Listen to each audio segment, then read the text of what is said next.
Okay. live stream. So it just Now, can they hear me back there? Yeah. Okay. Even without the microphone. Okay.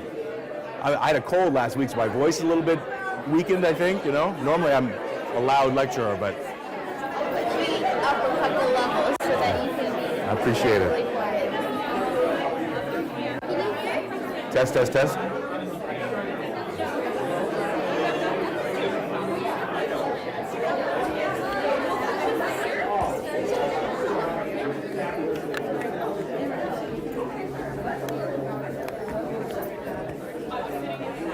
Okay, all good.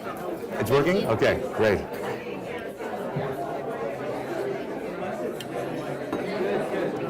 I did. I just haven't had a chance to respond.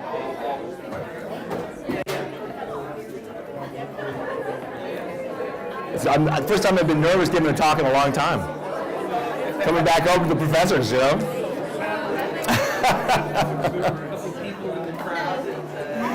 Yes. Every single one of you has had an influence, absolutely. It's amazing, you know?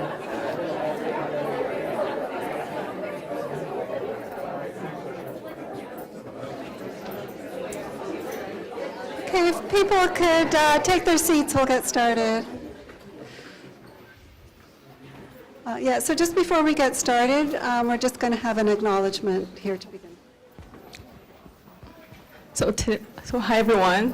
Today is a day where we're gathered here to celebrate the excellence of honors of Canada in this department. But today is December 6th, which is also a day where we remember December 6th marks the École Polytech massacre, where 14 women were killed in an anti-feminist attack. Today, we remember the victims and stand against gender-based violence, and don't forget about history. And we're here to also honoring the legacy of incredible women living here, and also, of course, men and all the genders. So just want to make this announcement, and yeah, thank you guys.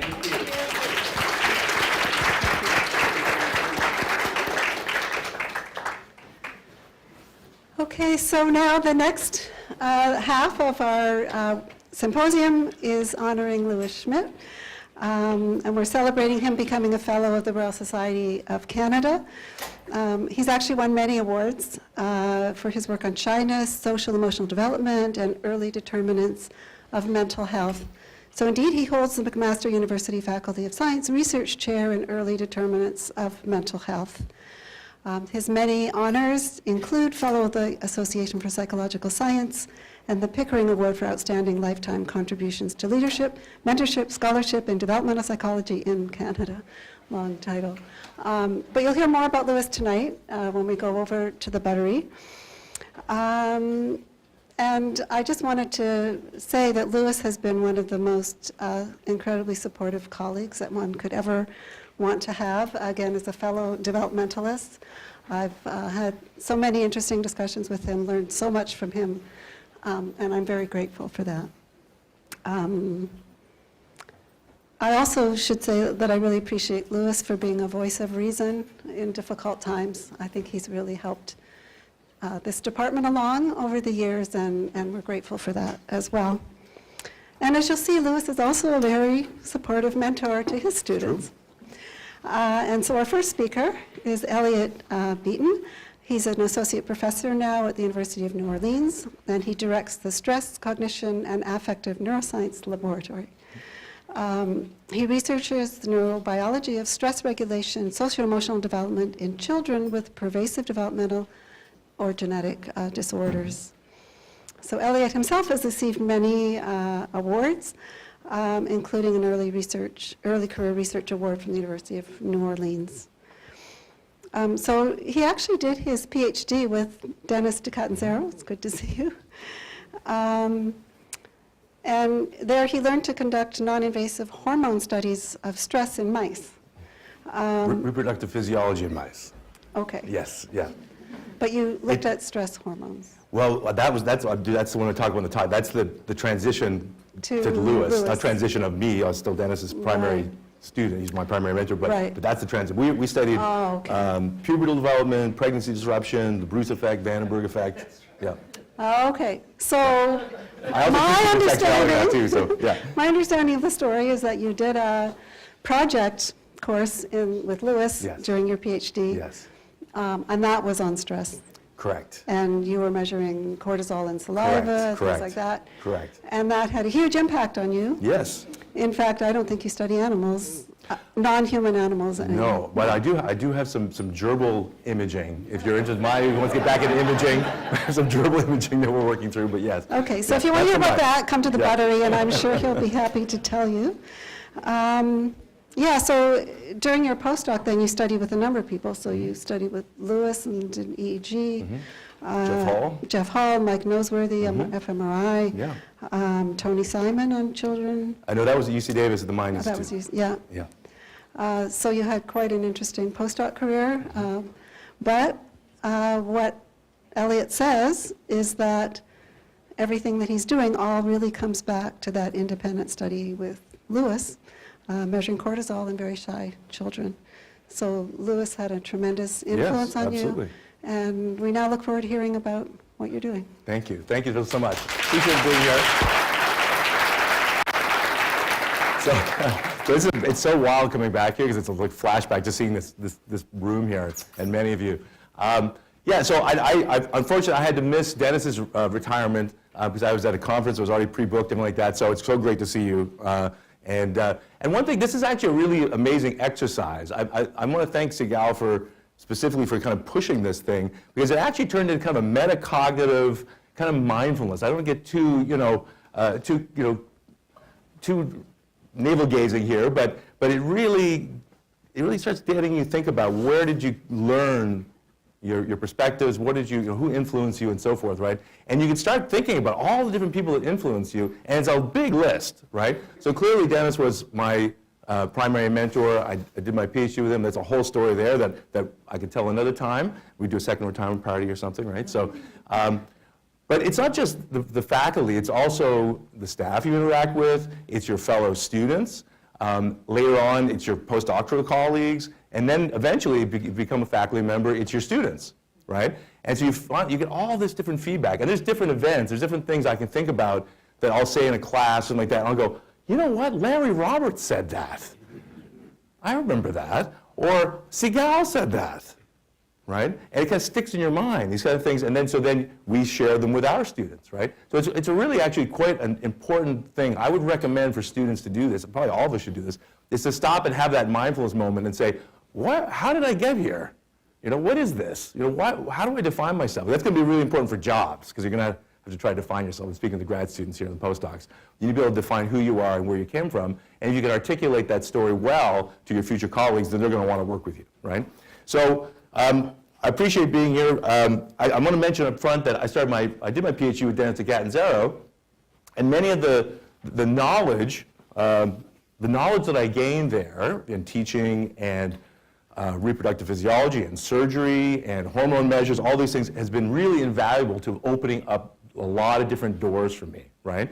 And so one of those doors, one thing I loved about this program is that you got to go into different laboratories and learn the skills of your fellow graduate students working on different projects and so forth, and those faculty members would teach you something.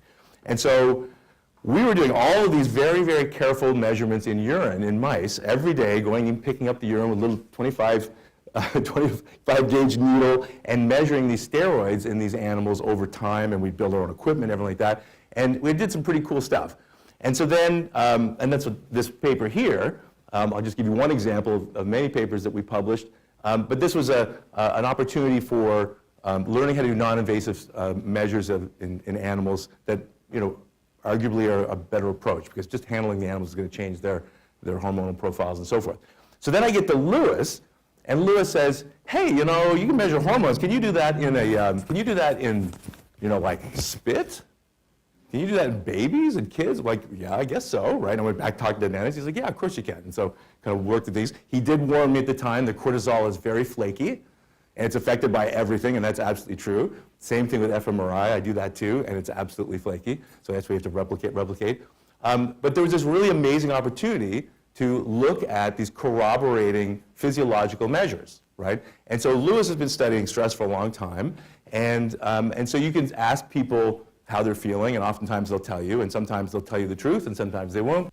And so you want to have these different kinds of corroborative measures, right? The other thing you want to do is you want to try to understand mechanism. And so cortisol is a pretty unique metabolic hormone. Everybody calls it a stress hormone, but really it's a metabolic hormone, right? And the thing is, when you have a stress response at the right time and the right amount, it's great, right? It's like putting your car into low gear to get around that big 18-wheeler on the highway. But then after you get around the 18-wheeler, you got to slow back down. Or you got to put it into a higher gear and let the engine take a break, right?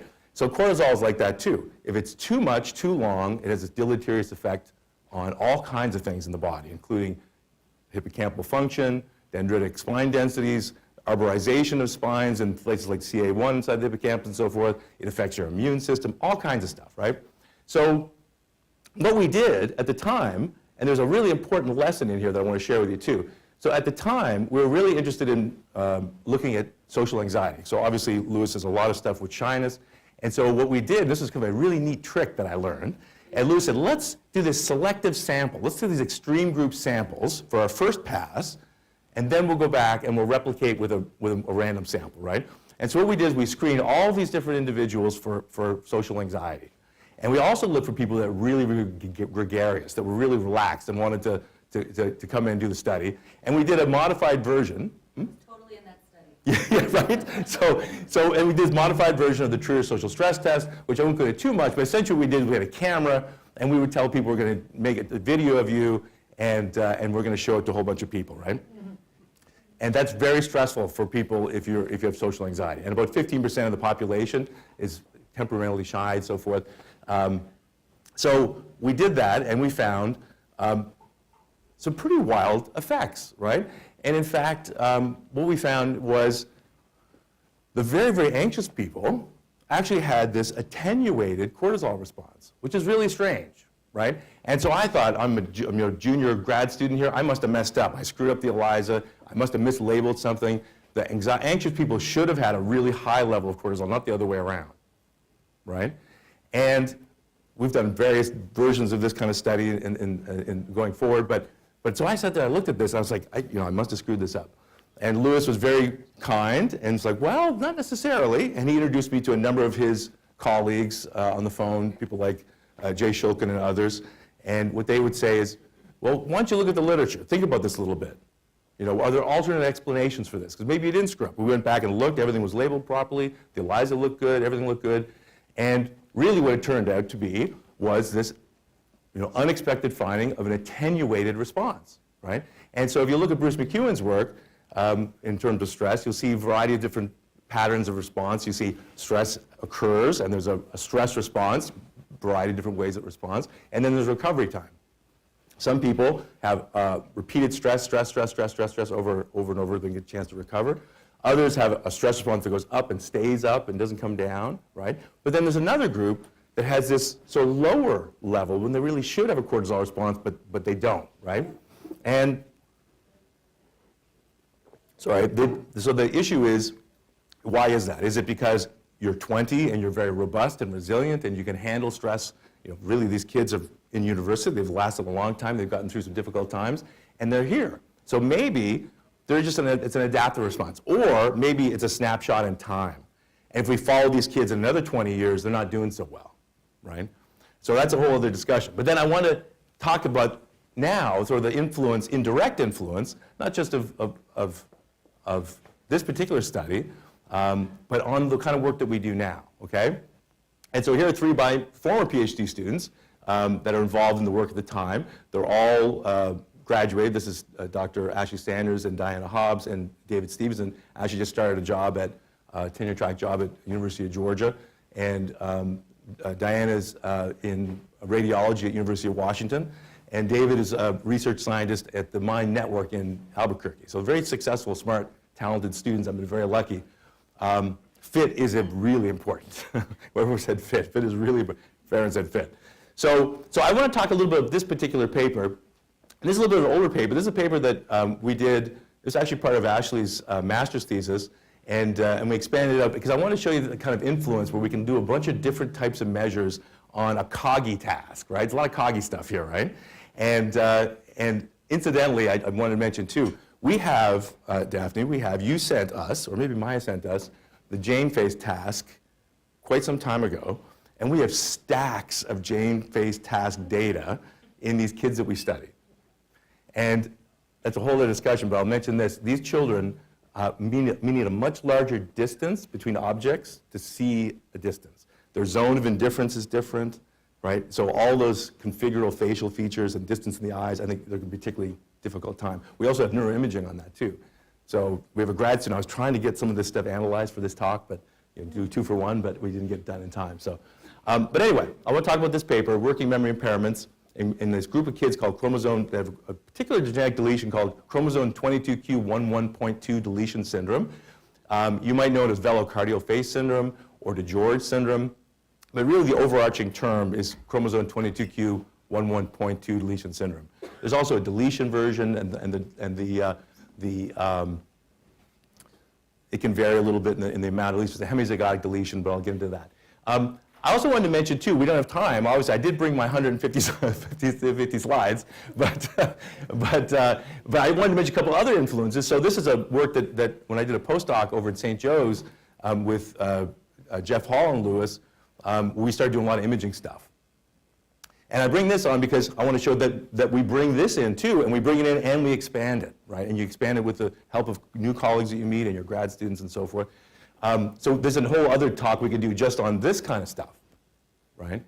And I want, as a side, again, I can't help give the advice to the grad students here. Always think about how you can make these things work together, right? Because when you're applying for a job, you're going to come in and they're going to say, well, what can you do for me? Right? What are you going to do for me? And you say, well, I got these skills I can do. In exchange for you teaching me this method, I will teach you this method, or I will introduce this method to your collaborative group. So remember that. Always kind of think about how you can, put the peanut butter and the jam together. You know what I mean? What are you going to bring to the sandwich, right? So, so this is a paper that just came out last year looking at structural connectivity and emotion recognition and impairment. So I guess part of the theme too is I know there's a lot of facial emotion recognition. People here are very interested in this, so I put this up too. And apparently this creature here is the mascot for University of Georgia. So. Okay, so what's chromosome 22q11.2 deletion syndrome? I say 22q for shorthand for now. So this is the most common survival microdeletion in humans. And as people start to learn more about it, we realize that it's actually quite a bit more common than we thought. Sorry, my voice is a little too loud here. Right now it's about 1 in 2,000 live births. It affects boys and girls equally. It affects all ethnicities and races.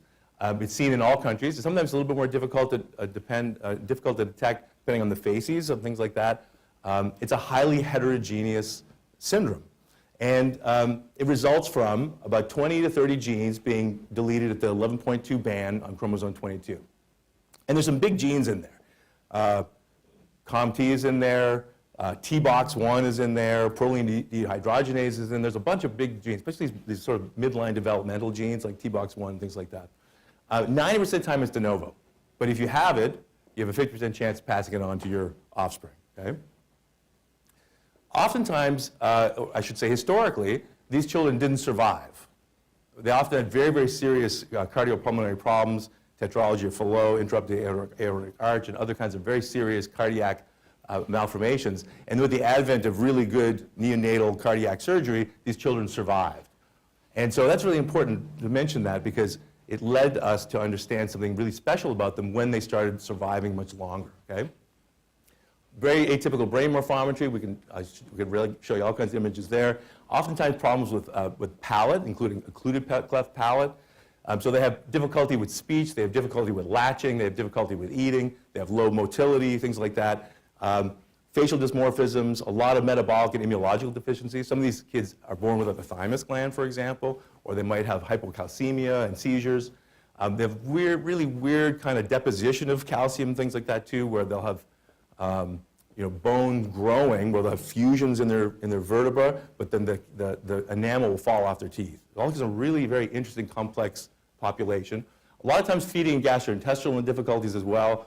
And a lot of those things, so some of you should be thinking, wow, that's interesting, no thymus gland and heart problems and given all kinds of antibiotics for those surgeries, and they have all these issues with motility. Boy, that must be an interesting gut biota, right? So some of our students are looking at that. Mild to moderate intellectual disability, and it's it's quite interesting because the verbal IQ is well preserved, often quite typical. And we always have to kind of include these measures in because a lot of times we'll say, oh, the kids can't do something because it's a global impairment.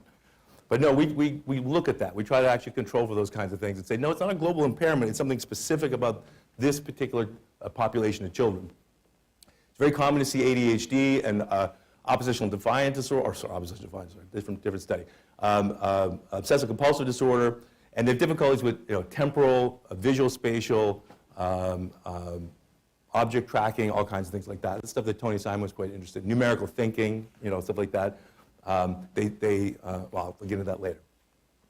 Social communication impairments, shy, anxious, socially withdrawn, right? This is one of the kids from one of our studies. You can see the polymicrogyri here. You can almost see the finger-like gyri, lots of loss, tissue loss. So there's issues, there's genes in that deleted region that drive things like, well, I won't get into too much, but essentially that drive things like the transport of new cells out to the cortex, for example, from around the ventricular zone and so forth. So there's complications where you say, well, is the brain growing to the same thickness that you would expect? But then there's another complication where I'll get into in a second, which is many of these kids are going to start having loss of brain tissue related to a disorder. About 25 to 30% of these kids will develop schizophrenia in their lifetime, compared to about 1% of the population, right? So this gets why the idea of having a developmental issue with the brain is quite important, because if you don't actually have enough tissue to grow in the first place, or it's not growing properly, then through the disease process of schizophrenia, you're actually going to have tissue loss as well, right? So there's less sort of robustness. There's also less ability to, say, cope with issues. Communication and so forth is limited. It's neither necessary nor sufficient to explain schizophrenia in these kids, in these populations. So if you look at a sample of adults with schizophrenia, about 2% of them will test for 22q, right? So the other part of you have to be thinking about is that if 30% of these kids get schizophrenia, right, so they survived birth, they survived early heart issues and so forth, all kinds of medical problems, and now they reach an age of adolescence and young adulthood, and we see this very high rate of schizophrenia. So 70% of them don't get it, though. That's really important, right? So this is something we have to deal with parents a lot. We say, look, it's, this sort of Damocles hanging over your head here, but most kids don't get it. So why is that? And so one of the things that I started to do was try to understand the role of stress and how stress might be contributing to the idiopathology of schizophrenia in this population. And that's the work that I did at UC Davis. Only having 2 parents with schizophrenia or an affected monozygotic twin is going to be more of a genetic risk than this disorder. It's pretty remarkable. So there's a lot of folks that are trying to understand the idiopathology of schizophrenia by studying this unique population of kids. If you want to study a whole host of other things, they're a really amazing group of kids to study because there's a lot of different developmental issues that they have. I mentioned this already. Right. So part of my sort of thinking with this is that it's a stressful disorder, right? You're born, there's probably, in utero issues as you're developing. You have a difficult birth. You might have major medical interventions early on. Then you have a whole host of other things, and it's sort of a moving target, right? Social emotional communication impairments, cognitive impairments that complicate education, reduce stress coping. These kids, they're going to school, they're doing things as best they can. It's a highly variable disorder. But it adds to problems. You've got comorbidity with other behavioral issues. You've got parental stress. You've got caregiver burnout. You've got insurance issues, of course, in the United States, availability for care, things like that. And parents are always worried about the future health and independence of their child and siblings. And these things become more and more complicated as the child develops, right? The demands become greater, okay? And so this is what these kids look like, right? Some great kids, and they're really sweet. They're really wonderful to be around. We just came from a family conference in Texas where we go and collect a whole bunch of data all at once. And one thing you'll see of these kids, when they're around kids like themselves, they feel free, they feel relaxed, they can have fun. It's a very, very safe environment. It's a thing called Morgan's Wonderland. It's an incredible camp for young people with developmental disabilities. Okay, so I'm interested in things like how does stress, ultimately, I want to ask this question, how does stress contribute to the idiopathology of schizophrenia in this population? You can't really test that hypothesis, right? You got to wait till it goes to its continuum. So as we do that longitudinally, we can ask different questions along the way to look for things like biomarkers or behavioral markers of risk, or understanding mechanisms of development, things like that. We can kind of do these little stops along the way, right? And oftentimes, because of the nature of the population, even though it is the most common survival of microdeletion, it's still a relatively rare group of kids, so we can't do thousands of kids at once. Now, there's an international consortium that collects data. We got some of their data, and we share data. So along the way, we try to look for things. So here's a paper we did at Davis a few years ago looking at adaptive function. This is measured with a BASC. And so, one thing you'd think, oh, full-scale IQ, that's got to predict function. Well, actually, it didn't. In this study, what is anxiety that predicted their function. Now, there could be a directionality issue where you have more anxiety, therefore you're not doing things, you're not having difficulty with getting on the bus, counting money, telling time, tying your shoes, all those kinds of things that children need to be able to do at certain age points, right? Or is it that they have anxiety and they're not practicing these things? They don't actually go and work through those difficulties, right? We also found that it changed, anxiety affected things. This is a paper that we did at my lab with collaboration with Davis, showing that anxiety contributed to impaired functional communication and other kinds of issues with these kids. So anxiety is affecting them all the way along. So our idea that anxiety has got something to do with this matters, right? So let me tell you about this paper that my former grad student, Ashley Sanders, was spearheaded. And this is a structural paper. You'll be happy, Mayu. It's a structural paper. We have functional ones too, but I'm going to show you a structural one. And this is very well documented. So memory impairment is very well documented in these kids. Anxiety is well documented in these kids. So we wanted to ask, how does anxiety potentially contribute to memory impairment, right?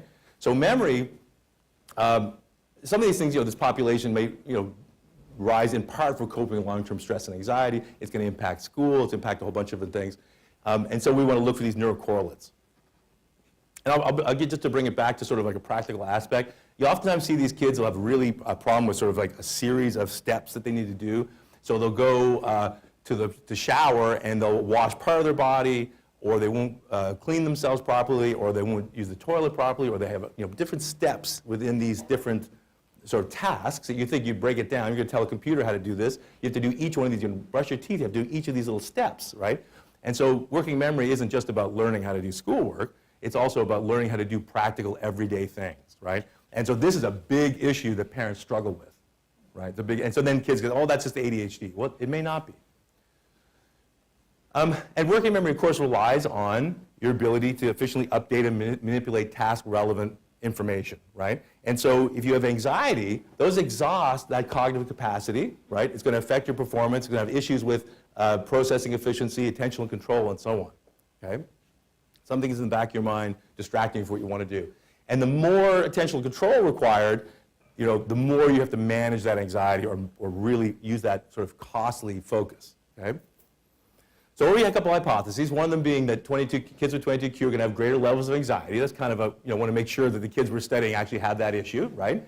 Seems to be well established in the environment or in the literature, but we want to make sure. We also said that they'd have poor task performance on this visual spatial working memory task.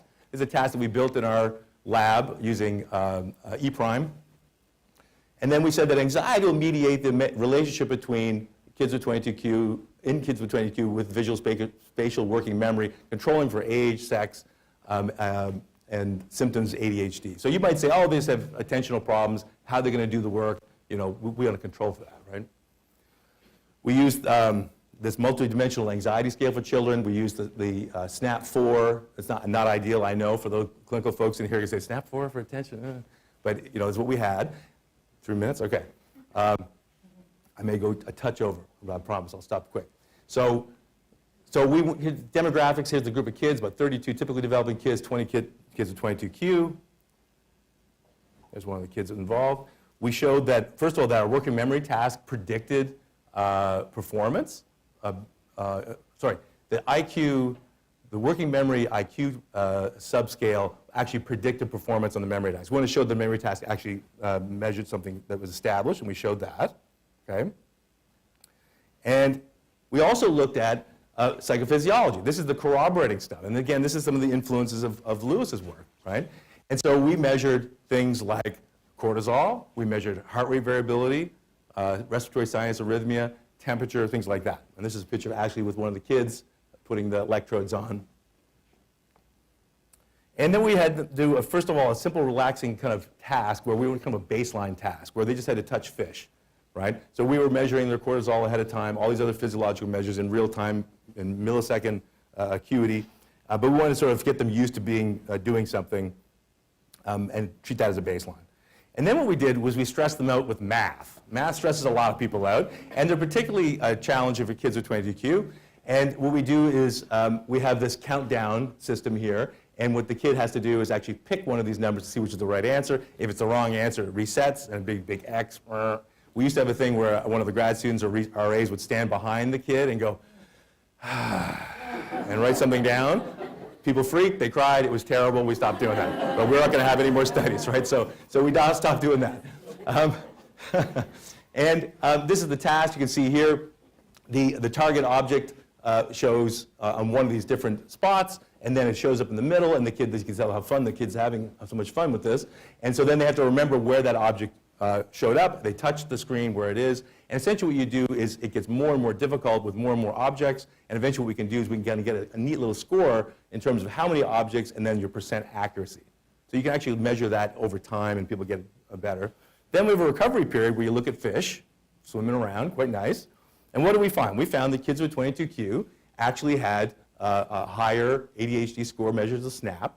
They had higher anxiety as measured by the MASC, parent report. They actually also had a lower working memory capacity, and their accuracy was also worse. So that's kind of all check, right? We thought that was pretty good. And this was a little bit different. We thought that the cortisol would be more than just a group interaction, but there was no interactions at all. But here's the kids at 22q at higher overall cortisol over time, and it just kept getting worse, right? Whereas the kids with typically developing controls, pretty much didn't really change very much. Their temperature, this was quite surprising. This is sort of like I mentioned about the cortisol, totally the opposite of what we expected. This should be going up. The temperature should be, this recovery is kind of going in the totally opposite direction we'd expect. And we can talk about that later if you're interested. I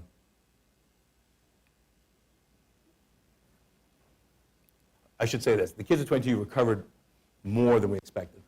In the respiratory sinus arrhythmia, no group differences, but you can see the kids are essentially relaxing as they go through recovery, which is, we're measuring what we think we're measuring, right? I'll skip this one here. I just want to mention this too. So we did, we essentially made an SEM, we did an SEM here, we actually made this sort of latent variable called stress response, where we can combine RSA, temperature, and quart, and we have diagnosis, age, sex, and ADHD score here. And just to keep this short, what I'll say is anxiety is the thing that was mediating performance on the working memory task, not ADHD.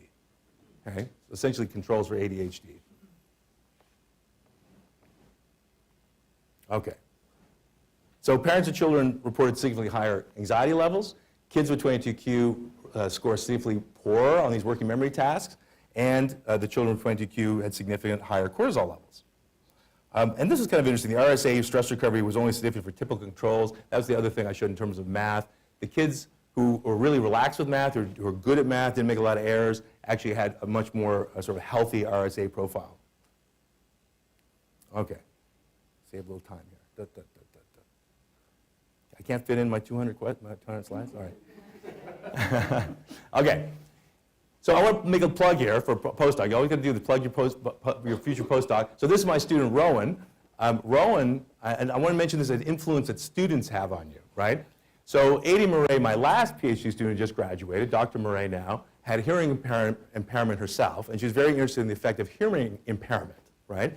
And what she found, we ended up building this big sound booth and testing hearing in a whole bunch of kids with 22q, and guess what? If you have chronic ear infections and grommets all the time, you're often going to have hearing loss. Hearing loss is associated with increased risk of psychosis, anxiety, paranoia, all kinds of things, right? And so what we're quite interested in was, what's the level of hearing loss in these kids? They have higher rates of hearing loss, I'll tell you that. I'm not even going to show you those slides. I have them if you want to see them, but we have them, okay?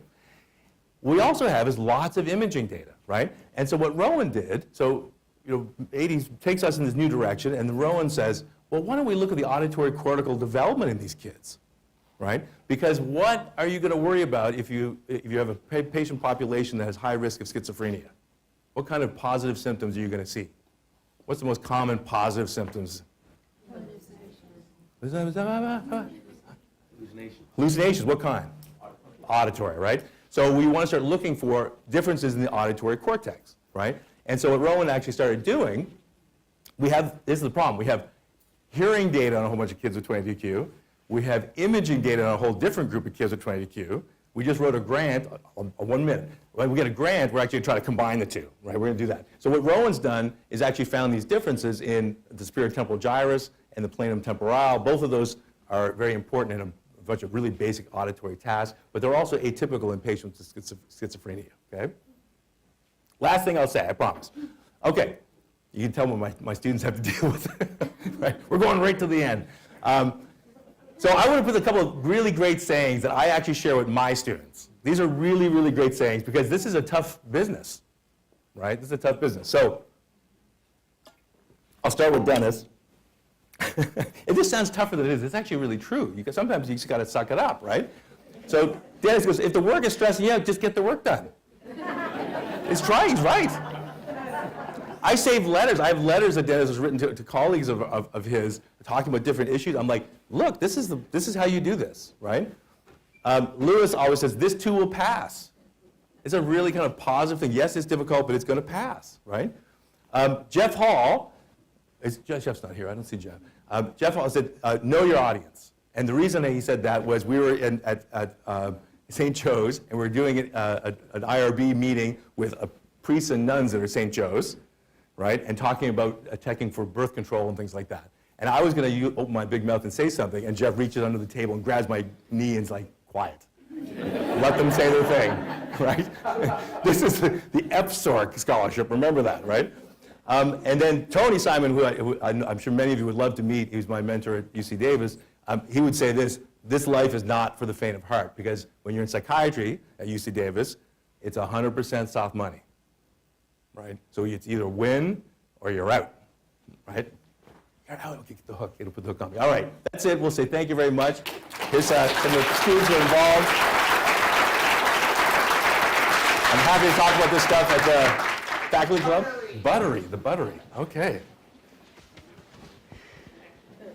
Thanks, Elliott. And our next speaker is Raha Hassan. Yeah, if you have questions, you can ask them after. Get your own computer. Okay. No, I got my own. All right. So she is an assistant professor in the Department of Psychology at Western University, and she directs the Social and Emotional Wellbeing Laboratory.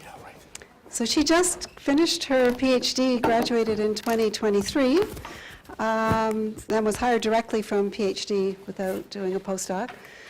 So that's pretty impressive. She was an amazing student, and yeah, brace yourself for this list.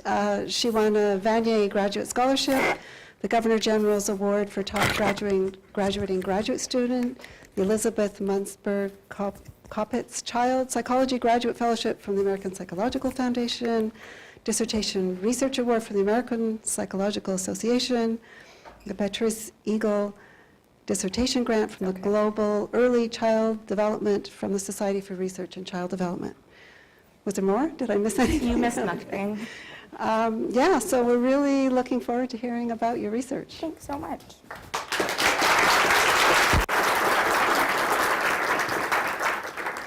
Okay, can you guys hear me? Is this mic working?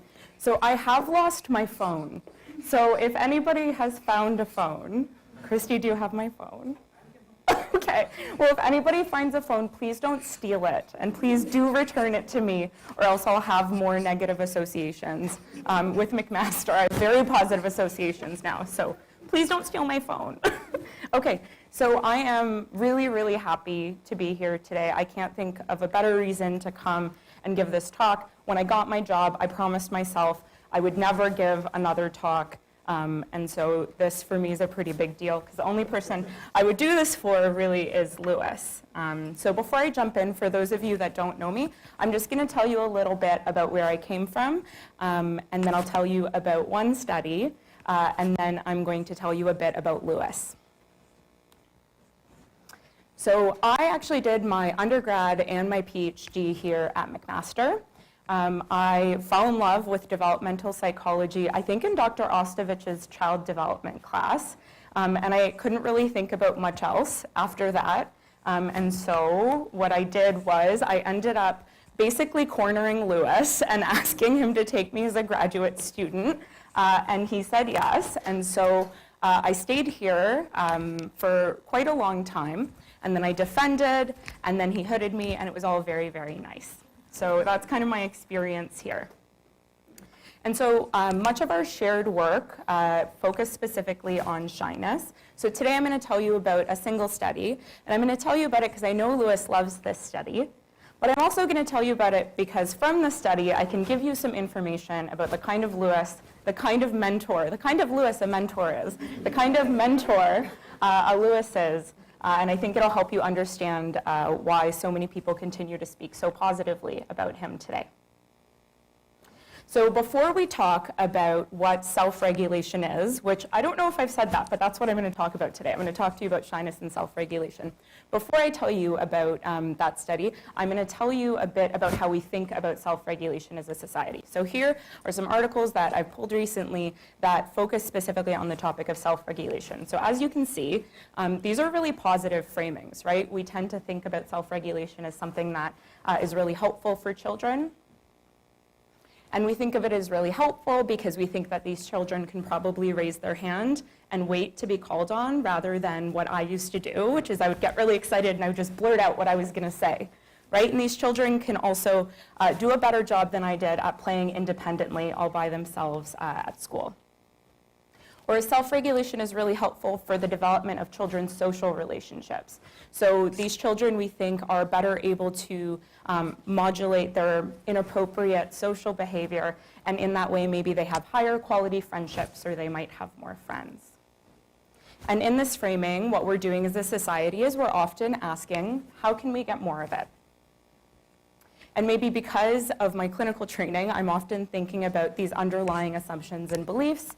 So these are things that we don't say, but we actually mean, right? And in this framing of self-regulation, we're often making an assumption that more self-regulation is better for children, all of them, I guess, all the time. Of course, because you understand framing, you know that that's not what I'm going to talk about today. So before I tell you about a different way to think about self-regulation, I'm just going to explain that when I say self-regulation, it might mean something a little bit different than when you say self-regulation. So when I'm talking about it from a temperamental perspective, right? So these are individual differences in children that we might see. And we often think about attentional control as well as behavioral control or inhibitory control. So what I'm thinking about when I'm talking about here specifically today is inhibitory control. And the reason for that is we think that really high levels of inhibitory control in particular might be problematic, right? So when I say inhibitory control, what I mean is the ability to stop yourself from doing something that is really easy to do in order to do something that might be a little bit harder to do. In order to achieve goals. And so I and others have shown that really high levels, right, so that's that part of the figure you're seeing there, as well as really low levels of inhibitory control might be associated with more problematic social behaviors, so really avoidant social behaviors as well as mental health difficulties in childhood. But also that this might be particularly problematic for children who are shy. So shyness, as I thought we might be talking about more today, is this idea that some children are born a little bit more sensitive, right? So they are more fearful, more inhibited, or more avoidant in new social situations with new people. We study shyness because we inherently find it interesting, but the way that we sell it is we say that these children have a lot of problems, right? And that's actually not true. Sometimes they end up okay. But sometimes they do end up having more internalizing difficulties, and this is associated, this behavioral, this temperamental tendency is associated with more avoidant social behaviors. And given how important it is for children to meet each other and develop this strong social network, we think that this is an important thing for us to be thinking about. And too much inhibitory control, we think, might be particularly problematic for children who are shy. So Henderson and her colleagues have talked about this risk potentiation model of control, which is a description for the dual risk that's associated with being shy, but also over-controlled. So to tell you about this process, I'm going to tell you a bit of a story, right? So we have this little girl over here, and we'll say that she's really shy. And because she's quite shy, what we think might be happening to her is that she frequently has her attention drawn away from whatever her larger goal is. So let's say in this scenario, her goal is to join that group of kids playing skippity scop or whatever. I don't remember what that game is called right now. So what she does is she looks over, right? And then because she's shy and because she has this really, really low threshold for threat, what happens is, let's say when she looks at the little girl in the hijab, she notices something that most of us might interpret as a neutral or mildly positive face. For her, what she might notice is a face that is more negatively veiled. So maybe she thinks that there's disdain on this face, right? And because of this, her attention is drawn away. She starts to experience fear and anxiety. And so if she also has really high levels of inhibitory control, something that might happen to her is as she begins to experience this fear, the processes that are associated with inhibitory control, so things like the ability to monitor and regulate your behavior relative to goals, the ability to wait, right? What that might do for her is it might keep her attention kind of stuck on that attentional grabbing cue rather than the ability to kind of disengage and look more globally at her environment and follow through with her original goal of entering the social situation. And so as a result, she might end up by herself that day. And if you think about this as one moment in time, maybe that's not so bad. But if this becomes a pattern of behavior for her, she can take away some lessons that might be a bit more difficult to undo. So these lessons might be things like, I can't really do things that are really scary, or social situations aren't that safe because you fail to learn important lessons when you don't approach. And over time, this frequent activation of these reactive fear-related processes and these more controlled inhibitory control-related processes might create this positive feedback loop that keep children stuck, shy children in particular, stuck in anxiety. And over time, this might lead to problems for them. And there is a lot of work showing that evidence that's consistent with that hypothesis. A lot of it focuses really specifically on mental health problems, and a lot of it focuses on questionnaire data, and that's great, right? But the problem with this is we know that this model makes really specific predictions about children's social behavior. So what this might look like is children are less positive, and perhaps they're less engaging in less approach-related behaviors. And we can't get that in the same way from a questionnaire. And a second important gap to consider is a lack of consideration of what we call partner effects, right? So said in another way, we have a pretty good understanding, I think, of how our own shyness and our own inhibitory control in childhood might influence our own social behavior and emotions. But we don't really understand how one's own shyness and inhibitory control might work together to influence how other children respond to that shy child. So these are what we'd call partner effects. So the reason this is really important is because social interactions involve at least two people, and it's not this idea that there's one child all by themselves and another child all by themselves, and you can just put them together and make the whole thing, right? When you put people together, it creates a dynamic. And what that means is that the unit of analysis is the dyad rather than two individual children. And so we need to start thinking about things in this more global way. And we do this by using something called an actor-partner interdependence model, or an APIM. So an APIM allows us to examine the effects of, let's say, shyness and inhibitory control on our own social behavior and emotions, but also our own shyness and inhibitory control on our social partners' emotions and behavior. And this might give us a better idea of what's actually happening for children. So this is the study I'm going to present you today. I know this is a lot. I'll take you through stuff a bit more slowly, but I just want to give you the global overview first. So what you're seeing here is Lewis let me do this wild thing where I brought a bunch of children in, and then he let me bring them back later in dyads.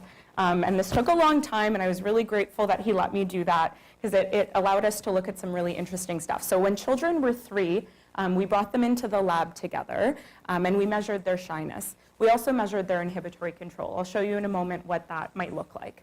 And then, like I said, we brought them back in same gender dyads, and then we observed their social behavior.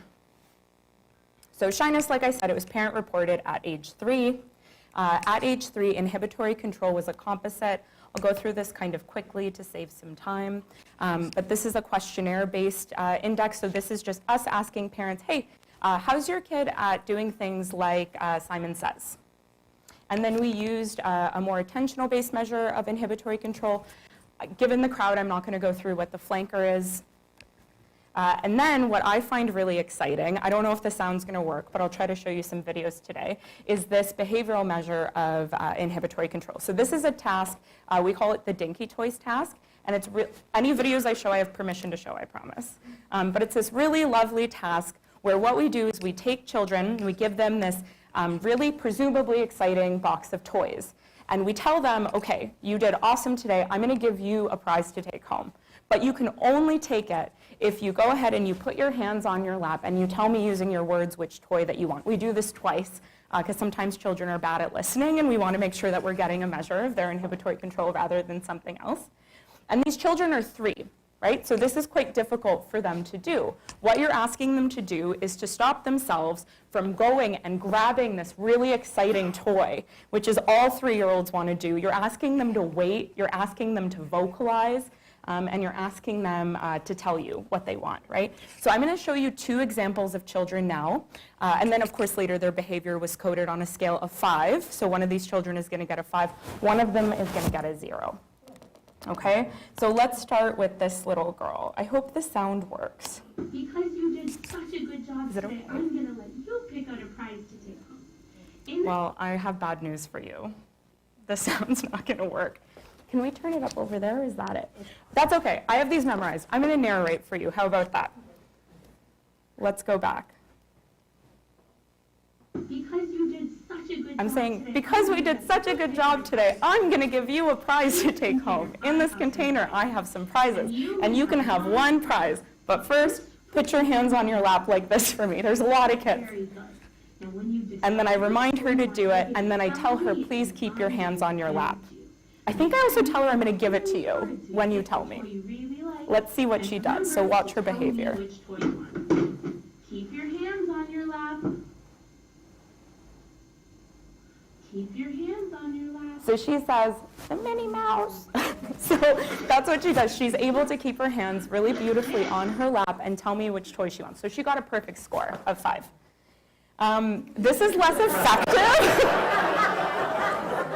How do you think this little guy did? Yeah, you all know how he did. So I'm going to show you a video. Normally I just show you what he does, but instead I'm going to show you the instructional period, even though we don't code it, because it's just so rich in terms of what you're going to see. Sit right there. So He goes, I want that one. He already knows what he wants. you pick out a prize. Don't get in his way. In this container, I have some prizes, and you may have 1 prize. But first, put your hands on your lap. So I tell him to put his hands on his lap. Very good. He has a hard time with that, right? Looking in the box is really hot. You're going to tell me, and I'm going to hand it to you, okay? Make sure So you I tell him, keep your hands on your lap. Remember to tell He's already trying to tell me what he wants. your hands on your lap. Just like me. Good. So I tell him, keep your hands on your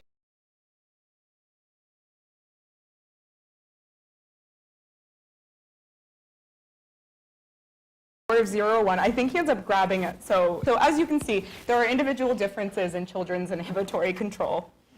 Okay, and then in terms of our outcomes, so a 1.5 years later, what we did was we brought these same gender dyads that I tested at time 1 when they were 3. I brought them back in pairs. They'd never met before. I shoved them in a room together for 10 minutes with their parents first. So each of the children had 1 parent present. They just did some questionnaires in the back. And then I also had another 10-minute free play afterwards where the parents were gone and I was gone too. And so I just give them a bucket of toys and I go, have fun, enjoy playing with each other. And from that interaction, from that total 20-minute interaction, we code their behavior second by second, and we get measures of both approach and avoidance-related behaviors. So for the purpose of time, example of really, really high levels of avoidance social behavior.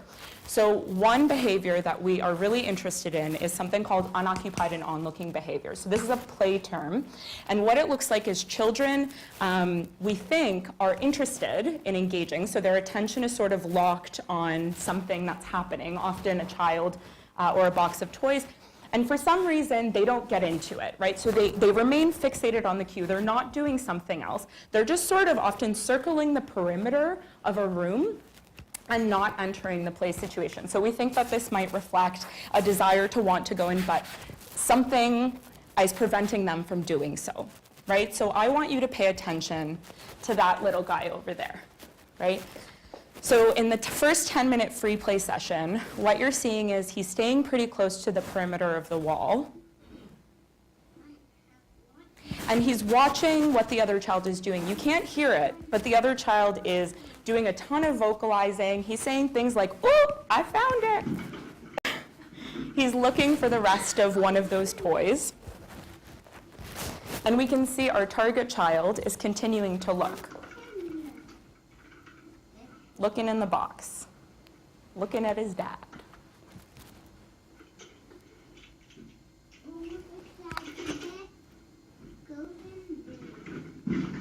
And you can see he goes to take a little peek, and then he retreats again.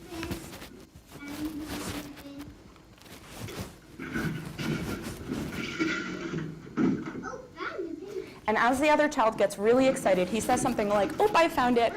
And he actually is about to open up kind of physically to him and give the other child an opportunity to engage. And as he gets more excited, you know, our target child continues to watch.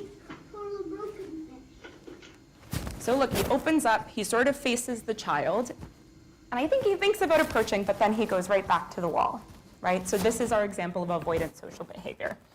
In the study, we also had a measure of social approach. So this was positive affect and prosocial types of behaviors. I don't have a video example of that for time. But again, these were measured both during that free play task at 4.5. Okay, what is an APIM? It's a lot, but I'm going to take you through it really slowly so you don't have to worry. So beside each of those terms, what you're seeing in the full model is the number 1, 1, 1, or 2, 2, 2. This represents the child that's in the model, right? So child 1 or child 2. We're not going to get into it, but these children were considered statistically and theoretically indistinguishable. That means it didn't matter which child was technically 1 and which one was 2. They were interchangeable. So what you're seeing here in this model is the effect of shyness, inhibitory control, and the interaction among those terms. The solid lines are the effect of that on the child's own behavior. And then what you're seeing, the dashed lines, is the effect of shyness, inhibitory control, and the interaction among those terms on their social partner's behavior. Right? And then you see that mirrored below, because again, they're interchangeable. So what did we find? So when you look at actor effects, we replicate much of what has been found, right? So what this looks like is when children have relatively high levels of inhibitory control, there's a negative relation between their shyness and their approach-related behaviors, their own, right? So because this measure included positive affect prosociality, what you're seeing is that when a child is shy and has high levels of inhibitory control, they're less likely to approach and help the other child, right? So said in another way, this looks like risk. But what I think is more interesting is when you finally bring the other child into it, what you're seeing now is, yes, these children do approach less, but they're also avoided less. And so now what you're seeing is that shyness, inhibitory control is acting, I think, more as a protective factor when you look at the avoidance-related behaviors of the social partner. So when inhibitory control was high, shyness was negatively associated with approach-related behaviors in the child themselves, but also negatively associated with the amount of avoidance that the other child exhibited towards them, right? So when we think about the actor, this is in line with the risk potentiation model of control. So said in another way, what we think might be happening is inhibitory control might be functioning to potentiate some of the fear that these shy children are experiencing, and this might be facilitating to prevent them from approaching. But what's interesting is when you look at the partner effects, these children aren't being avoided as much as other children. And so something that we might want to think about is that the negative effects of, or the social consequences in particular for shy and over-controlled children might be specific to looking at just what's happening for them. And I think that's really interesting because it brings into question this idea of like, well, what are children taking away from that social interaction, right? So if they're being avoided less, what is it that these children think is actually happening? Are they interpreting that as, like I said before, given their low threat threshold, do we think that maybe they are perceiving that as a really negative thing, where somebody else might not think about it as much?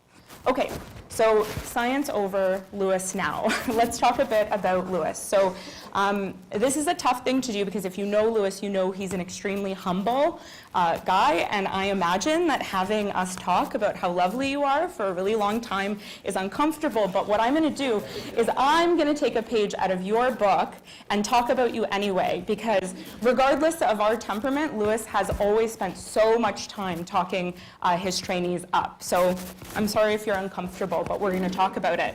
So what I'm going to talk about is 4 little things that Lewis did for me that I now try to do for my students, and that really changed my trajectory and honestly changed my life. So something really special about Lewis is that he says yes more than he says no. I don't know a lot of people that are like this, and I want to talk about what I mean by this. So our story is written by a series of yeses in a row that each little one changed so much for me. So I was supposed to go to graduate school with somebody else. For lots of reasons I'm disinterested in getting into. I ended up doing a USRI in his lab the summer before I was supposed to start grad school. And I was obsessed with what was happening in the lab. Like, I remember being so excited. I remember he was always there. People seemed really happy. They appeared to be really well taken care of. And I remember being like, this seems nice, right? And the ladies at the front desk actually encouraged me to go talk to him. Do you remember that? And it was very special. So I, as I said before, don't ever do this to somebody, but I accosted him in his office. I set up a meeting under false pretenses, and I fully walked into his office and I was like, please, you have to take me. And I remember saying something like, I will work out of a broom closet, right? Like, you have to take me. And he, of course, was so great. And he was like, yes, Raha, of course I will take you. But also, we have to make sure it's okay with your other person because I don't want to hurt anybody's. And it was great. And we did, and no one cared. And we got to work together. And that was my first yes. And that yes meant a lot to me, and it changed a lot. My second yes was when we were talking about what I was going to do for graduate school, Lewis let us do wild things in his lab, things that I don't think I would ever let a PhD student do. And even when I've done exchanges at other places or talked to faculty members, when they hear about the work that we did, not just me, a lot of us got to do in your lab, things like 3-visit longitudinal studies with like 190 kids that we'd bring back. It was outrageous what he let us do. And I just think it was really special that he saw us and he didn't make assumptions about what we were able to do.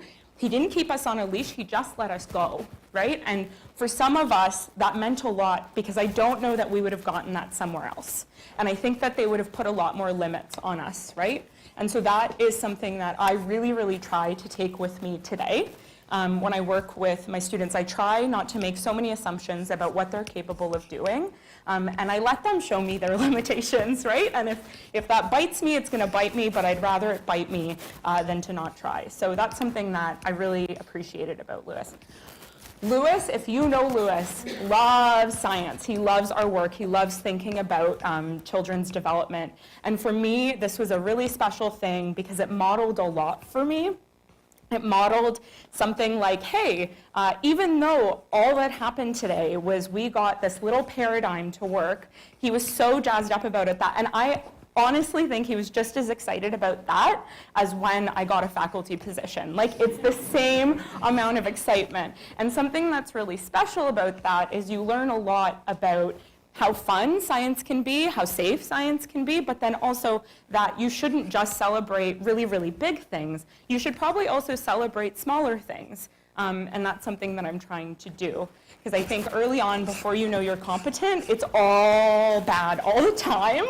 And he let us believe that, you know, maybe we know something. And I think that was really special. Lewis is always here. I don't know if that's still true, but he was always here before. He was in his office. He was present and available. He answered his email probably too much. He answered his phone constantly. I've called his phone like 4 times this week, probably, about different things that have happened, and my life has not, my location has changed, but my life hasn't. And to me, this was really special because there weren't delays, right? These long, long delays that can happen. And that meant a lot, and I don't think I'd be where I am if Lewis didn't answer his email so much and he wasn't upstairs so much. And I think all of these things are fine, but probably the most special thing is that people need different things in their lives at different times. And what I really needed in graduate school was somebody to believe in me and to give me stuff even if I screwed up. So I made a ton of mistakes in graduate school, as we should, right? I once wrote an entire paper where I interpreted the effect the opposite way because I didn't read the scale closely enough. I remember once I made a coding error. I wrote another paper, and I had to throw it out because it was trash. And this was something that I think a lot of people would get mad about, right? I mean, maybe I'd get mad about it. But when I would go to Lewis after I'd made these errors, he met me in the exact same way he met me even when I'd done something that he thought was great, right? And it's really difficult to try to explain the kind of effect that that has on a person. But the reason that's really important is it allows you to fail, right? It allows you to screw up and to know that there's a ton of safety in your environment and you can just kind of keep trying. And so I still screw up all the time, but I don't find it as scary, right? So I'm going to tell you a really, really short story that I think captures the third and fourth point really well in terms of my relationship with Lewis. So years ago, in the middle of COVID, we'd come in. Do you remember that? We'd come in, and I'd be downstairs, he'd be upstairs, sometimes other people were in here. I remember it was a lot. And this one day I was running super late. And because I was running really late, I did something a bit naughty. I parked outside in one of the participant slots without a parking pass. I didn't have anything. I know nobody else does that. But the thing was, it wasn't just that one time. I actually used to do it all the time. Anytime I was running late from a prac at the hospital and I'd need to come to work, and I was really scared. I only did it in the evenings and on the weekends. So because of this, I had accumulated a lot of unpaid parking tickets. Like, a lot. I don't want to tell you how much. A lot. So this one day, I remember we were there, and I was running late, so I did park. And then I went up to this meeting with Lewis, and I walked downstairs after my meeting, and through the glass, I saw that my car was getting towed. And I was so frightened, I didn't know what to do, right? So I just sort of pretended it wasn't happening, and I just walked to my office, and I just sat down. I was having a meltdown. I was like, what am I going to do? Where's my car? I don't know. And I remember, Lewis, I think you were having a meeting with Bruce, and you couldn't get Zoom to work, right? Which wasn't so unusual for you. And so you called down. Do you remember that? So you called down. I went downstairs, or I went upstairs, I guess, and I said, hey, Lewis, as I'm trying to help him fix his Zoom, which I had offered to do, okay? So as I was doing this, I look at him, right? And I'm like, Lewis, my car got towed. And he's like, what? And I said, I did something bad. I parked outside. And he said, okay. And what he did was he said, just come back, right? Like, we'll talk right after this meeting. So he actually did go to the meeting with you. He wrapped up his meeting with you. He lets me come upstairs, and I thought he was going to be mad. I confessed everything. I said, Lewis, they're not going to let me go. I have so many unpaid parking tickets. It's so bad. What are we going to do? And he goes, okay, Raha, we're going to figure this out. And he gets on the phone, and he calls security, okay? And he fully started lying. He started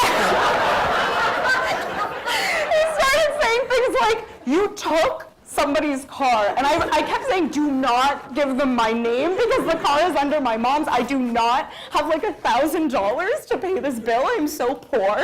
And so I remember he was like, listen, I'm not going to tell you who it is, but this person, they've been parking here legally the entire time, okay? It's all my fault. I don't want you to get upset. Please just give her the car back. And they said, no, give us her name. And he said, no. And he found out where my car was, and he actually drove me there to go pick up my car in the lot in the middle of COVID. And we laughed, and he didn't get mad. And again, I screwed up, and it was okay because it's Lewis. And to me, this is what Lewis is about, right? Like, yeah, he's really successful, and we all love that. We love you for how successful you are, but we don't really care so much about that. What we care about with Lewis is that he is a really, really, really good person, and he is a supportive person, and it's hard to overestimate the effect that that has had on my life. So I thank you so much for being my supervisor, and I thank you for inviting me back home to talk about why I love Lewis so much. Thank you.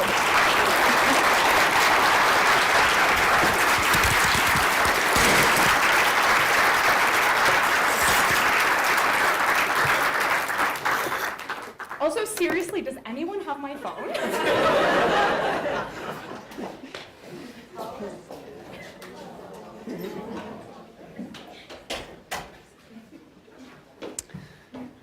Okay. I trust all of you. If people still have dry eyes, we can continue on. And our final speaker is Mollie Eriksson.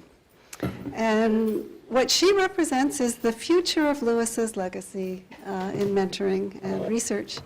So she's actually currently just a second-year graduate student in Lewis's lab. And she's doing some very important work on that's actually relatively understudied, I would say, on the so-called dark side of social anxiety. So this is, looking at things like impulsivity and disinhibited behaviors and how those may be sort of part of what's going on, what can happen in social anxiety. So she's a rising star. She has 2 papers already submitted, a CSG award, presentations at international meetings. And do you have a picture? Oh, yeah, I'll go to the end. And this is Mollie as a baby when she came in here to McMaster to my lab. So this is an intergenerational moment in the live lab. Yeah. So welcome, Mollie. Thank you.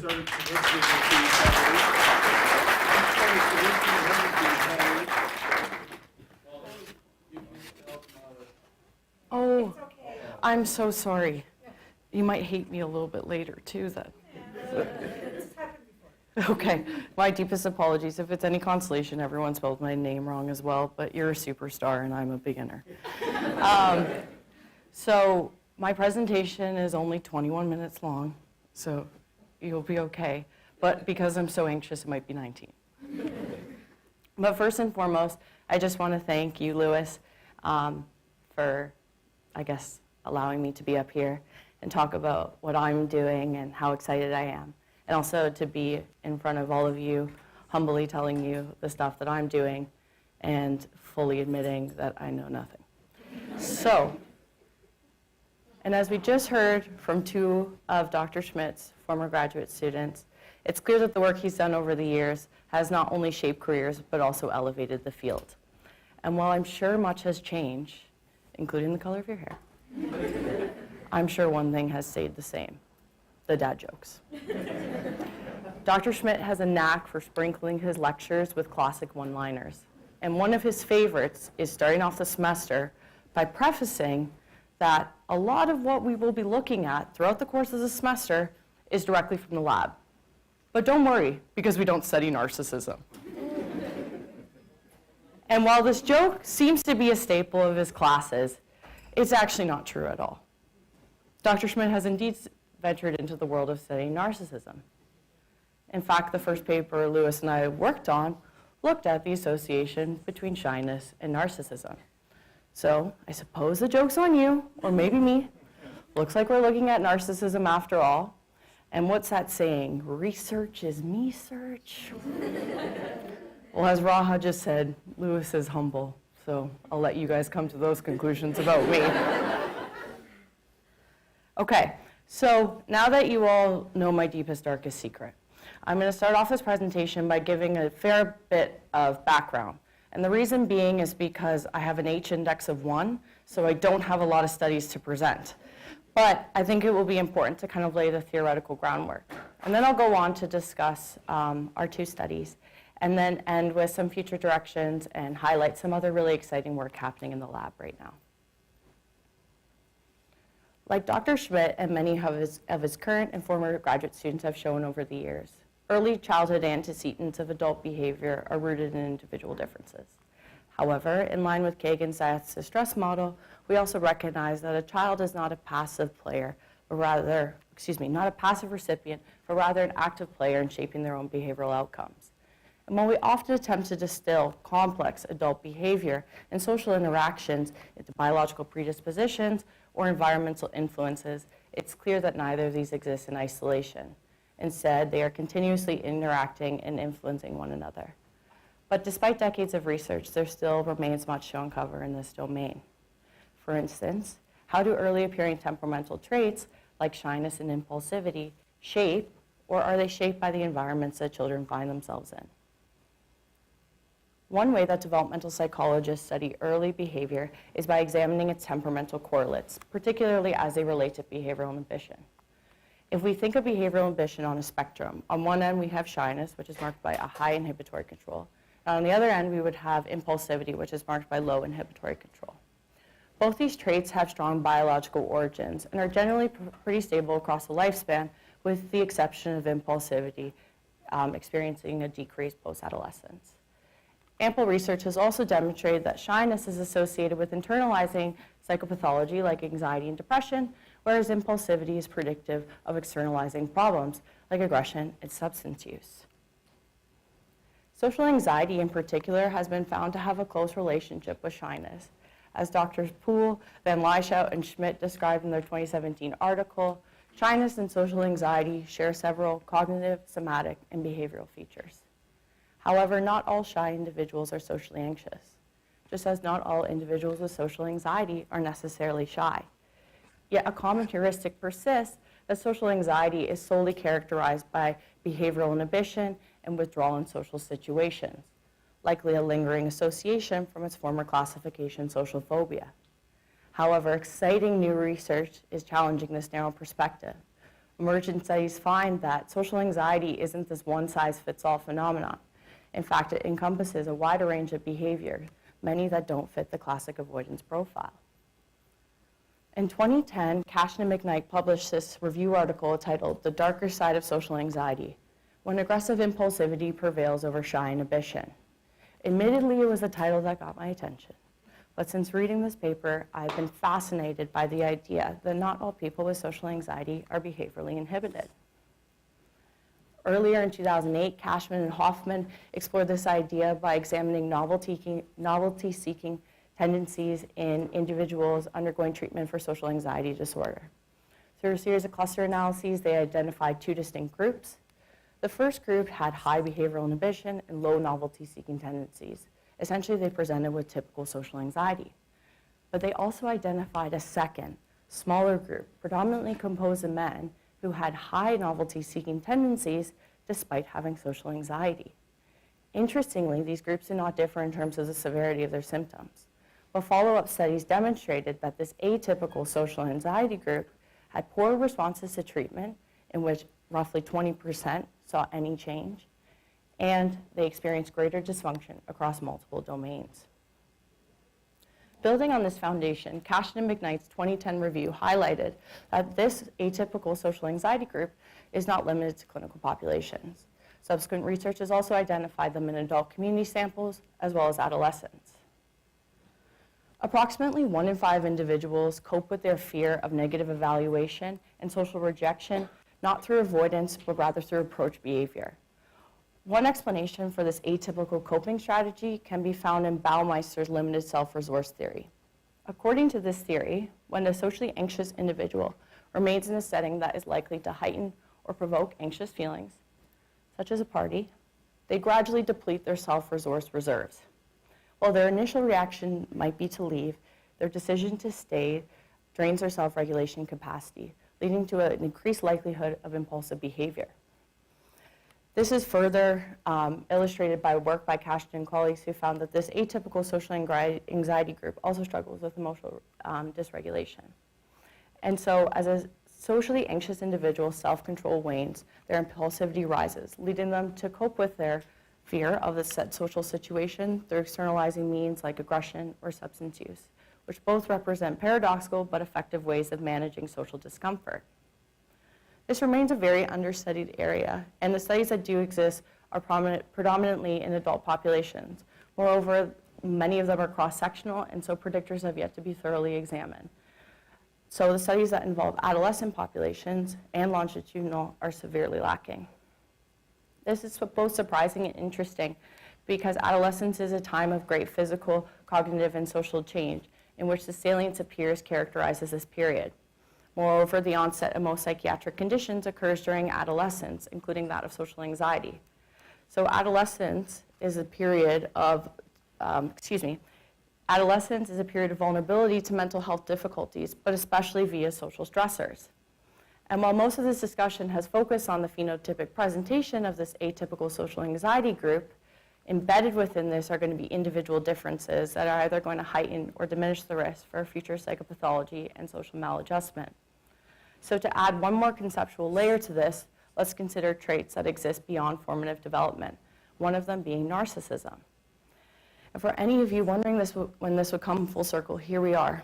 And I had a moment of horror in the car coming in this morning as I noticed that I put a daffodil on the thing because I just found out that a daffodil is also called a narcissus flower.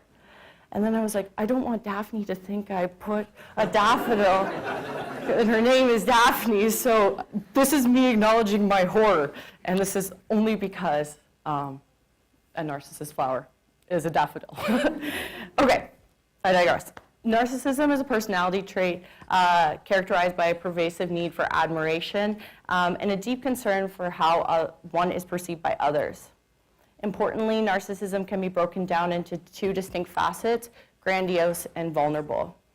Grandiose narcissists tend to be very reactive to failures related to achievement and often seek out feedback that reinforces their sense of self-importance. In contrast, vulnerable narcissists are much more emotionally affected by negative feedback in the sense that they're hypersensitive to these cues and will often experience intense emotionality when confronted with this critical feedback. Now you might be wondering, how does this all relate to social anxiety? Well, the hypersensitivity to cues of rejection and the associated interpersonal reactivity seen in vulnerable narcissism bears a striking resemblance to that of impulsive social anxiety. And this is precisely what Andino and colleagues thought might happen, and I hate that this was just published because this is kind of my theory. How dare they? And they're at Western. But so in this study here, they use latent profile analyses, and they distinguished 5 groups based on measures of social anxiety, impulsivity, anger, as well as grandiose and vulnerable narcissism. One of the groups that they identified exhibited all the hallmark features of this impulsive social anxiety group, but with an added conceptual layer, and that is they had pronounced narcissistic traits. And last, perhaps what I think is the coolest piece of literature of this all, is that some of the first psychoanalysts in the field describe shyness as a gross infatuation with oneself, in which, according to Lewinsky, one type of shyness could be described as shy behavior combined with feelings of real or inflated superiority. To this form belong the people who suddenly cease to be shy when they have an occasion to shine, or who stay more or less involuntarily in the background. These persons may not be conscious of their desire to be the center of attention. Dr. Rutherford serves on my committee, and he said that this is like a metaphorical breadcrumb trail that I am following, but maybe the narcissist in me is saying that I'm making the bread. So here we are. So the objectives of my program of research are as follows.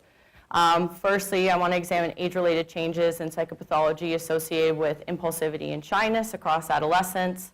I'm also interested in investigating the heterogeneity of social anxiety, specifically by differentiating between inhibited and disinhibited social anxiety.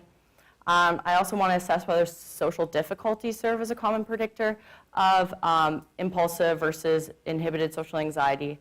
And lastly, I want to examine whether other personality traits, for example, vulnerable narcissism, further link shyness and impulsivity and to its associated outcomes.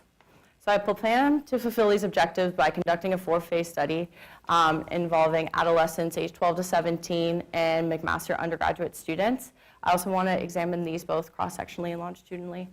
I've completed phase 1 and 2, so now I'll show you some results from studies, specifically with the undergrad data.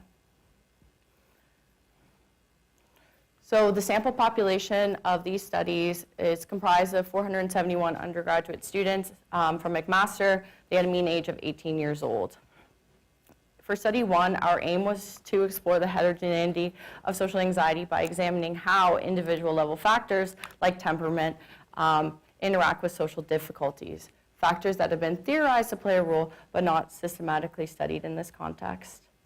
By considering both personal characteristics and influences within an individual's environment, we hope to gain a deeper understanding of the diverse pathways that lead to the development of social anxiety. In this study, we examined both internal and external dimensions of social anxiety, in which we define internal social stress as loneliness, and we define external social maladjustment as victimization and conduct problems. We examined these social dimensions in relation to social anxiety through a developmental psychology framework. We examined whether social difficulties were the cause or consequence of social anxiety symptoms in young adults. In Model 1, or the cause model, we treated victimization, loneliness, and conduct problems as predictors of social anxiety. And then in Model 2, the consequence model, victimization, loneliness, and conduct problems were treated as outcomes. These models were compared based on global, local fit, parsimony, all that good stuff, Tina. And then we did further analyses on the best model.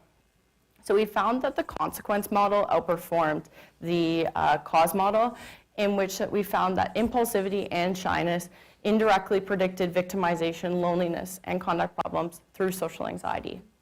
We then looked at gender differences by comparing, by using multigroups.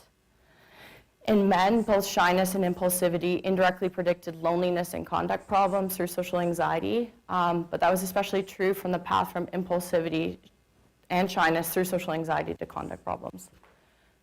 In women, once again, both impulsivity and shyness indirectly predicted loneliness through social anxiety, but for women, it also predicted victimization. And the path from shyness to social anxiety was significantly stronger for women than men. Overall, in this study, we found evidence that in young adults, social difficulties are a consequence of social anxiety symptoms, thereby supporting the notion that in the context of social anxiety, externalizing behavior might serve as a coping strategy, or as a product of poor self-regulation and anxiety-provoking situations. And moreover, the type of social difficulties differs as a function of gender. Next, in study 2, we examined personality profiles of young adults who use different forms of indirect aggression. For those that were at Graduate Research Day, I guess in the spring, this is just a repeat of that, so be nice and brief with it. But for those who weren't, just some relevant background, indirect aggression is a sophisticated form of aggression used predominantly by adults. Examples of indirect aggression include gossiping, rumor spreading, social exclusion, guilt induction, and malicious humor. Ample research has also demonstrated that the dark triad is a strong predictor of indirect aggression. The dark triad is a combination of 3 antisocial personality traits that are distinct in clinical populations but share conceptual resemblance in community samples. These traits include narcissism, Machiavellianism, and psychopathy. In this study, we examined whether temperament, which served as a proxy for biology-based behavior, interacted with higher order personality traits like the dark triad to predict indirect aggression. Our results indicated that psychopathy and victimization were predictors of indirect aggression, thereby serving as main effects. But we also found that the interaction of shyness and narcissism predicted indirect aggression, specifically at high levels of shyness and high levels of narcissism. But we also found evidence that in men, high levels of impulsivity but low levels of Machiavellianism predicted indirect aggression. And while we didn't consider social anxiety in our model, this study found evidence that narcissism and shyness are predictive of aggressive behavior. These features are consistent with the work that I showed earlier by Lewinsky in 1941, who stated that the grandiose urges of narcissism can be suppressed through the strong conscious awareness that is present in shyness. And while we didn't measure overt constructs of aggression, it's because we're civilized people. People don't report punching someone else. But I know for a fact that you guys like gossip. I love gossip. It's part of human nature. And in addition, indirect aggression is estimated to be used by 95% of women and 80% of men. So it's highly pervasive. Okay, future directions, almost done. I want to complete my dissertation, so I'm going to try to finish it all. And the immediate, that will include cleaning and analyzing my adolescent data, which is comprised of 245 adolescents aged 12 to 17. I also plan to replicate these relations in my adolescent data set. Some of the participants were part of Dr. Poole's PhD study here at McMaster, so we hope to potentially collate those data sets to look at the psychophysiological antecedents of adolescent social anxiety and social maladjustment. So all in all, if you come back in 4 years, hopefully this is all done, and it's because Lewis is a rock star. Okay, I just want to highlight some other work happening in the lab because I think it's truly remarkable. Che is a first-year master's student, and she's looking at caregiver-child transactions. I'm sure she'll do her PhD, so master's temporarily.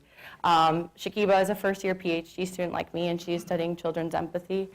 And Mayu made her fall in love with research, and now Lewis is making her fall in love with it. So, Dr. Maurer, it's kind of through you this all happened. And then we also have So Young, and she's looking at emotional intelligence and shyness. We also have postdocs in the lab. I have Dr. Kong on here, but she has recently accepted a position at UNBC, so get off the list. We also have Dr. Poole and Dr. Chow, and then of course we have other studies happening in the lab. Thank you all.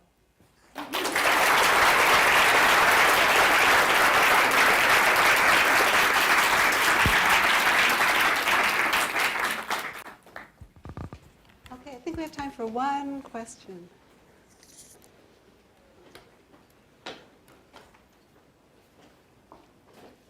No takers. It was actually, it was perfect. There was nothing that anybody, oh. Yes. So you describe these like different types, but you describe it almost like it's bimodal. Is it bimodal, or is there really variance in these traits? Do people tend to cluster into these kind of two groups? These dark traits? And the shyness, the shy people who are sometimes like actually quite aggressive or not holding their impulses very well. It's a really good question. So I have this theory that I think like you can be shy and impulsive. And we've done some preliminary work with an archival data set. So it's like sort of answering your question, but I'll come back to it completely. And we looked at temperament as a moderator of ADHD, predicting internalizing versus externalizing outcomes. And we found that, well, there are people with ADHD who are shy. So that would be kind of representing both ends of the spectrum, meaning they are impulsive, but they're also shy. So there are instances where I do think these traits could cluster. There's not a lot of work done with shyness and narcissism because a lot of these things don't seem like they would go together. So I guess, and from that perspective, I'm excited. When we talk about failures, the first latent profile analysis I tried to run with Tina didn't converge with some of these things. It could be because my code sucked, or you never know, we'll see. So these things need to be replicated to make sure they're not spurious, but I think it's exciting just even as a hypothesis generating exercise. Thank you. Yeah. Okay, so let's have a round of applause for all of our speakers.